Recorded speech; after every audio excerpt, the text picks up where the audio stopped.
Kegiatan pencanangan diwarnai penandatanganan zona integritas oleh Kapolres Sukabumi Kota bersama Forkopimda diikuti sejumlah mitra Polres lain bertempat di Aula Geraha Rekonfu Polres Sukabumi Kota. Kapolresta mengatakan dengan ditandai pencanangan zona integritas ini diharapkan menjadi komitmen jajarannya untuk meningkatkan pelayanan kepada masyarakat dan pembinaan sumber daya manusia lebih baik.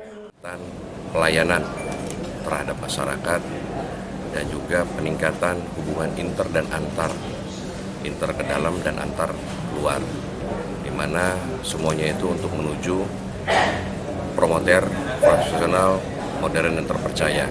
Oleh sebab itu kami canangkan pembangunan zona integritas untuk meningkatkan kualitas pelayanan dan meningkatkan kualitas sumber daya manusia di lingkungan Polres Sukabumi.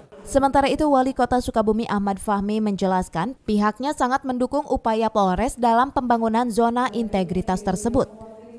Dari Sukabumi, Muhammad Satiri melaporkan.